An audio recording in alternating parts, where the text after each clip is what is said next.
નમસ્કાર. અહીં ઉપસ્થિત ગુર્જર પ્રજાપતિ સમાજના પ્રમુખ શ્રી પ્રભુતામાં પગલાં પાડતા નવદંપતીઓ તથા ગુર્જર પ્રજાપતિ સમાજના ભાઈઓ તથા બહેનોને સાદર પ્રણામ. ચતુર્થ ગુર્જર પ્રજાપતિ સમાજ બાબરા દ્વારા આયોજિત કરવામાં આવ્યું છે અને એમાં આપ સર્વેનો હાર્દિક સ્વાગત છે. આ પ્રસંગ નિમિત્તે હું શકોરિયા કૃષ્ણ દિલીપભાઈ મારા લાગણી અભિવ્યક્ત કરવા માંગુ છું. આશા છે કે તમે ધ્યાનથી સાંભળશો અને જો ભૂલચૂક થાય તો દીકરી સમજીને માફ કરી લેજો. દીકરી એટલે શું? તો પહેલા તો એક જ વાક્યમાં રજૂ કરું તો દીકરી એટલે પિતાનું ધબકતું હૃદય. હૃદય તો બધા પાસે હોય છે, પણ જે પિતાના ઘરે દીકરી હોય ને એ હૃદય અલગ જ ભાવનાઓથી છલકાતું હોય છે. જે પિતાના ઘરે દીકરી હોય ને એનું મુખ અલગ જ રીતે મલકાતું હોય છે. એના ઘરે ઝાંઝરનો ઝણકાર છે એ એનાથી એનું આંગણું ગુંજતું હોય છે. આ દીકરી છે એ જ્યારે પેલું કહેવાય છે ને કે જે ઘરે દીકરી ના હોય ને એ ઘરમાં અવાજ હોય અને જે ઘરે દીકરી હોય ને એના ઘરે કલરવ હોય. આ દીકરી જ્યારે જન્મે છે ત્યારે તેના માતા પિતાનું સપનું હોય છે કે મારી દીકરી છે એને હું લાડકોડથી ઉછેરીશ, મોટી કરીશ, સક્ષમ બનાવીશ અને હું એના લગ્ન ખૂબ ધામધૂમથી કરીશ. લગ્નનું ટાણું આવે છે, લગ્ન થાય છે, વિધિઓ થાય છે અને સૌથી વસમી અને પીડાદાયક વેળા આવે છે એ છે વિદાયની વેળા. જ્યારે વિદાયની વેળા આવે છે ત્યારે કહેવાય ને કે પુરુષ છે એ પહાડ જેવો હોય છે, તો એ પહાડ જેવો પુરુષ છે ને એ પણ પીગળી જાય છે જ્યારે તે પોતાની દીકરીની સમક્ષ જાય છે. પેલા પોતાના હાથમાં ફૂલની જેમ સાચવેલો હાથ છે એ બીજા પારકા લોકોને, પારકા પુરુષને આપવાનો હોય છે.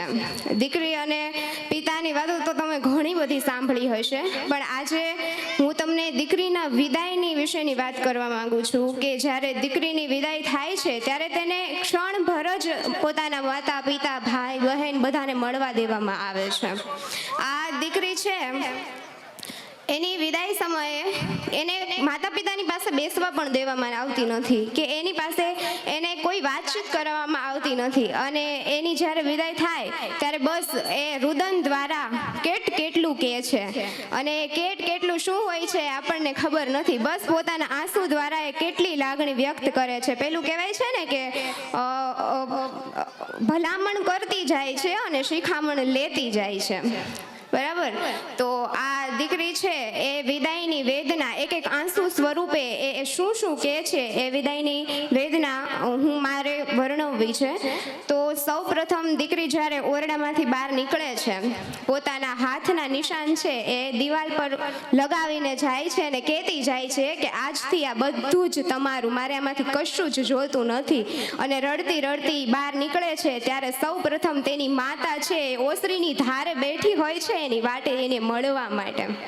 તો દીકરી છે એને એની માતાને મળે છે અને એની માતાને કહે છે કે માં, અને એના શબ્દો સૌપ્રથમ નીકળે છે કે મીઠા મધુ ને મીઠા મેહુલા રે લોલ, એથી મીઠી તે મોરી માત રે, જનનીની જોડ સખી નહીં જડે રે લોલ. માં, તારી યાદ મને પળ વિખેરશે, આવો ખોળો ત્યાં મને કોણ આપશે? માં, તું મને જે રીતે જમાડતી હતી ત્યાં મને પ્રેમથી કોણ જમાડશે? મને ભાવતું નહીં ને તોય તું બીજી વાર બનાવીને મને પ્રેમથી જમાડતી હતી. મને મજા ના હોય ને ત્યારે તું મને હાથમાં રાખતી, ત્યાં એવા મારા હાલ કોણ પૂછશે? મને આંખમાં આંસુ આવે તો માથે હાથ ફેરવતી વહાલથી, ત્યાં મારા આંસુડા કોણ લૂછશે? તારો સાડલો પકડીને ચાલતી હું હવે ત્યાં નવા ઘરનો બધો ભાર ઉચકવા જાઉં છું. તારી આંગળી પકડીને ચાલતી હું હવે તારો હાથ છોડીને જાઉં છું. તને કીધા વગર હરતી ફરતી હું આજે તને કહીને જાઉં છું. કોડ હતા ને તને મારા લગ્નના, જો આજે હું સાચે સાસરીએ જાઉં છું. અને માતા કહે છે દીકરી, જે સંસ્કારોથી તને સજાવી છે એ સંસ્કાર ત્યાં જઈને દીપાવજે. જોજે તારી માને કોઈ મેણા ના મારી જાય એનું ધ્યાન રાખજે. તારા દિયરને ભાઈ અને તારી નણંદને બેન માનજે. તને કોઈ હોશિયારી નહીં રાખે ત્યાં તને પ્રેમથી હાથ ફેરવશે. તારા જે નજરથી જે તું માન આપતી હતી તારા માતા પિતાને એ જ માન તું તારા સાસુ સસરાને આપજે. મારા કાળજાના કટકા, તું મોટો થઈ ગયો છે, અહીંયા રસોડામાં પગ ના મૂકતી, હવે ત્યાં તું રસોડું સરખી રીતે સંભાળજે. તારી પડખે તારી માં નહીં ઊભી હોય, તારી પડખે તારી માં નહીં ઊભી હોય હવે, પણ જે સંસ્કાર અને સમજણ મેં આપી છે ને એ તું યાદ રાખજે. તને કાન પકડીને કામ કરાવવાનો, વહાલથી વેલણ ફટકારવાનું સૌભાગ્ય હવે અમને નહીં મળે, પણ તું જ્યારે પાછી આવશે ને ત્યારે તને પાટલા પર પ્રેમથી પીરસીને મીઠા ભોજન બનાવીને જમાડીશ. મારી દીકરી તું આવજે. અને દીકરી માતા પાસેથી વિદાય લે છે અને ફળિયામાં જાય છે. અને એમ કહેવાય ને કે ઉમરો ઓળંગે અને માથા પરનો છાંયડો એટલે કે ફળિયું, અને ઈ ફળિયું એટલે કે ભાઈ.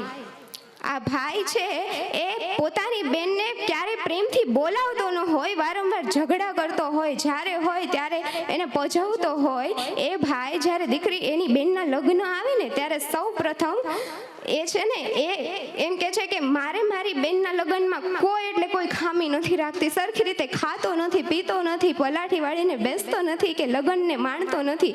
એ કે ને એ બધા કોડ પૂરા કરવા છે. અને એ ભાઈ છે એની બેનને મળે છે ત્યારે બોલે છે કે બેન, તારા વગર આ આંગણું સૂનું થશે, તું તારા હાથના નિશાના ફળિયામાં પણ મૂકીને જાજે, કે હાથના નિશાનથી હું મારું બાળપણ વાગોળીશ.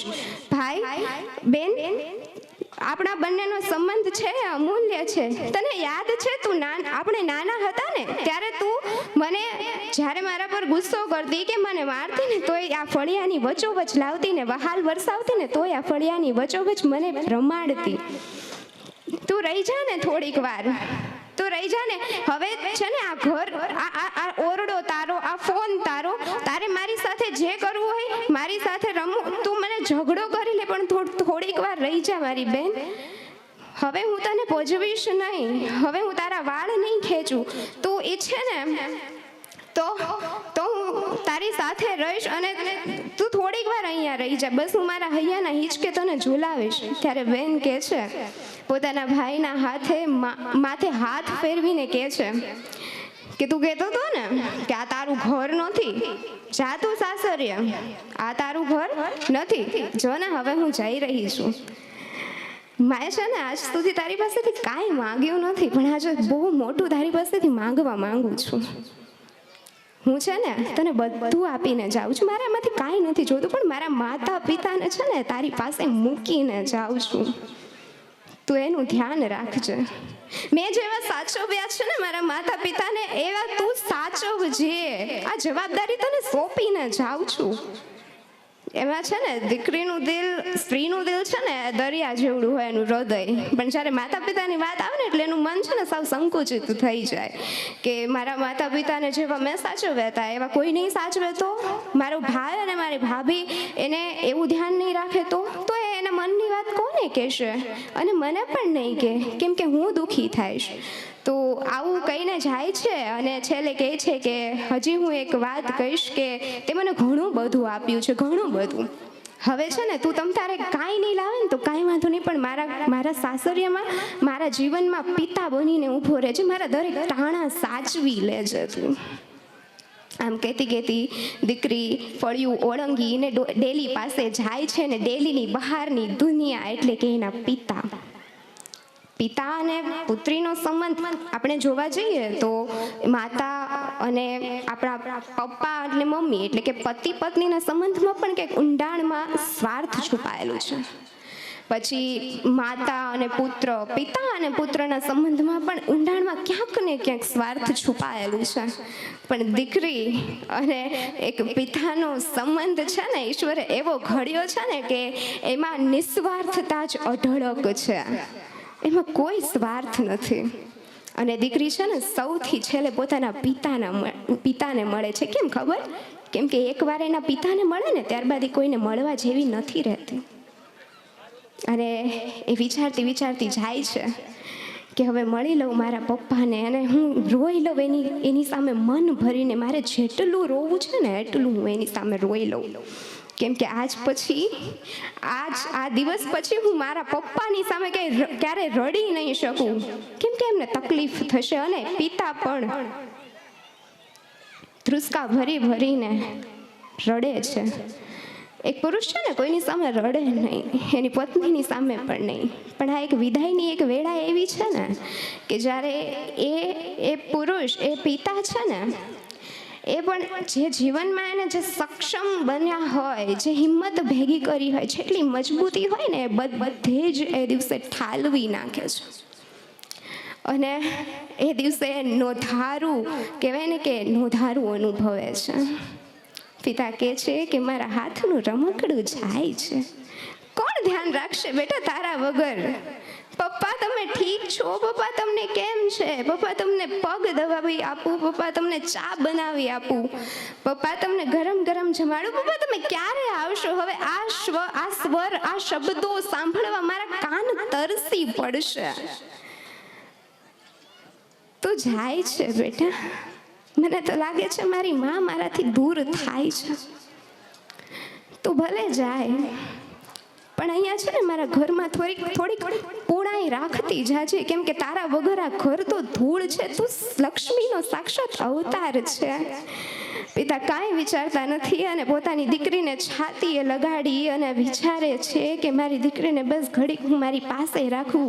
પેલી પંક્તિ છે ને, ઓરે ઓ પારેવડા તું અત્યારે ઉડી જાશ રે, મારી હાટું રહી જા ને આજની રાત. આંબલી ને પીપળી જોશે તારી વાટ રે, થેડા મળી કરશું અમે ફરિયાદ. અને દીકરી બસ કાંઈ વિચારી નથી શકતી ને રડ્યા કરે છે. ના કંઈ એના પિતાને કહેવા લાયક રહે છે કે ના કંઈ સાંભળવા લાયક રહે છે. બસ સ્તબ્ધ બનીને સાંભળી રહે છે અને રડ્યા કરે છે. અને બસ એક જ વિચાર છે કે આ પુરુષે, આ મારા પિતાએ, આ ઈશ્વરે મને જેટલો પ્રેમ આપ્યો છે ને, જેટલું હેત, જેટલો હુંફ, જેટલું સ્નેહ, જેટલું હૃદયથી મને સાચવી છે ને, આ દુનિયાનો કોઈ પુરુષ મને નહીં સાચવી શકે ને. આજે હું એનાથી અળગી થાઉં છું અને બસ મનમાં ને મનમાં કહે છે કે પપ્પા તમારું ધ્યાન રાખજો. એક પિતા અને પુત્રી એકબીજાની સામે જોઈને નથી કહી શકતા કે તું ધ્યાન, પિતા છે એ પોતાની દીકરીને એમ ન કે તું તારું ધ્યાન રાખજે, કે દીકરી એના પિતાને ક્યારેય એની આંખમાં આંખ પરોવીને નથી કહી શકતી કે પપ્પા તમારું ધ્યાન રાખજો.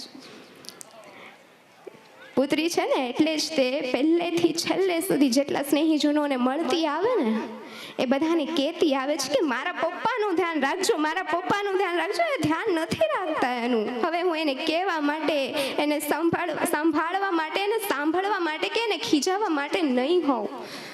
અને પિતા છે ને એ પુત્રીને નથી કહેતા કે બેટા તારું ધ્યાન રાખજે. એ સાસરિયાવાળાને જ્યારે એની દીકરીનો હાથ આપે છે ને ત્યારે કહે છે કે મારું કાળજું તમારા હાથમાં મૂકું છું. બહુ લાડકોડથી ઉછેરી છે, એને આંચ નથી આવવા દીધી, એને સંભાળજો. જો ભૂલ થાય મારી દીકરીથી તો તમે એને છોકરું સમજીને માફ કરજો. મેળા મારવા હોય તો એના માવતરને મારજો, પણ મારી દીકરીને કશું કંઈ કહેતા નહીં તમે. બસ પછી જાન છે એ જાય છે. મંડપ ધીરે ધીરે ખાલી થાય છે. મહેમાનો છે એ રજા લે છે અને દીકરીના પિતા છે એ ખૂણે બેઠા વિચારે છે. એને મહેમાનો જાય છે ને, મંડપ ખાલી થાય છે, ખાલીપો નથી વર્તાતો. એને એક જ ખાલીપો વર્તાય છે કે મારી દીકરી હવે આજ પછી ક્યારેય મારી સમક્ષ આવી રીતે હરતી ફરતી જે અત્યાર સુધી હતી ને એ મને જોવા નહીં મળે. અને બસ આ જ વસ્તુનો વિચાર આવે છે. અને પેલું કહેવાય ને કે દીકરી જાય ને ત્યારે પિતા છે ને ધ્રુજી જાય છે. સામેવાળા જે સાસરું છે ત્યાં તો ઢોલનો નાદ છે, ઢોલ છે એ સંગીતમય બનીને નાચે છે ને અહીંયા પિતાની સામે એ ઢોલ છે ને રૂવે છે. એટલે કહેવાય ને કે જ્યારે લગ્ન થાય ને ત્યારે ઢોલ વગાડ્યો ના કહેવાય, જ્યારે વિદાય થાય ને તો એમ કહેવાય કે ઢોલ રડી રહ્યો છે. અને એ જે વાતાવરણ સર્જાય છે ને એ ખૂબ જ દુઃખદ હોય છે. અને એ તમને કેવી રીતે હું કહું, ત્યાં કોઈકનું ઘર ભરાય છે ને અહીંયા તો કોઈકનું આંગણું ઓશિયાળું થાય છે. દીકરી વિદાય સહેલી છે કાંઈ? અરે મેં તો જોયા છે, મહિનાને મહિના રાંધેલા રોટલા એની યાદમાં રજળી પડે છે. અને તો આપણે કહીએ કે દીકરીની વિદાય છે. બસ એ પિતા પોતાના ધ્રુજતા પગે, કાંપતા હૃદય અને ગળગળા અવાજમાં એક જ વસ્તુ વિચારે છે અને ધીરે ધીરે ગાય છે. લૂંટાઈ ગયો મારો લાડ ખજાનો, કવિ દાદ કે હું જોતો રહ્યો. લૂંટાઈ ગયો મારો લાડ ખજાનો, લૂંટાઈ ગયો મારો લાડ ખજાનો, કવિ દાદ કે હું જોતો રહ્યો. જાન ગઈ જાણે જાન લઈ મારી, જાન ગઈ જાણે જાન એટલે કે જીવ લઈ મારી. સોનો માંડવડો થયો, કાળજા કેરો કટકો મારો, મારા ગાંઠથી છૂટી ગયો. કાળજા કેરો કટકો મારો, મારા જીવથી અળગો થયો. કાળજા કેરો કટકો મારો. અસ્તુ. Thank you so much.